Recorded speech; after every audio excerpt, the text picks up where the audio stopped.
Pormal ang kinasuhan sa piskalya ng paglabag sa Animal Welfare Act ang lalaking umaasa sa umanong inahing baka sa Kalikan, Pinyan. At ito po mga kapamilya, hindi lamang pala ito ang unang beses na nakipagtalik ang suspek sa isang hayop. Nagbabalita.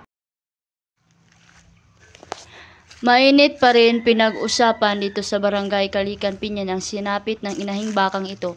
Nang matapos lukutin ay ginahasa umano ng 46 anyos na tricycle driver na aresto ang suspek matapos na maaktuhan mismo ng may-ari ng baka na si Mang Rustico Sarnon habang hubot-hubad na nakikipagtalik sa kanyang alagang hayop.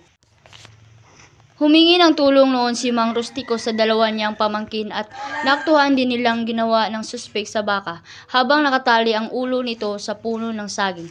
Hinihinalang lulong sa droga ang lalaking nang gawin ang krimen dahil nakuha sa kanya ang dalawang aluminum foil na gamit sa paghit-hit ng shabu. Batay sa investigasyon sa pulisya, hindi masabi kung bakit niya nagagawang makipagtalik sa isang hayop. Pero umamin daw siya na hindi ito ang unang beses nang siya ay nanggahasa ng baka. Ginawa niya rin ito sa bayan ng Villarico at bayan ng Pinitayan, hindi nga lang ito na airport. Hindi rin nakakalimutan ni Aling Ilibita na dati niyang nasita ang suspek matapos dukutin din ang kanilang dalawang alagang baka. Siguro ganun din ang nangyari sa baka namin. Ano ang nangyari? Ginapos ang paa tapos iniwan. Kanina, nasampahan sa piskalya ang suspek ng paglabag sa Animal Welfare Act at illegal possession of drugs paraphernalia. Tumanggi namang magbigay ng pahayag ang suspek. Kinundina naman ng Philippine Animal Welfare Society ang pagmamalupit at ang kahalayang ginawa sa isang hayop.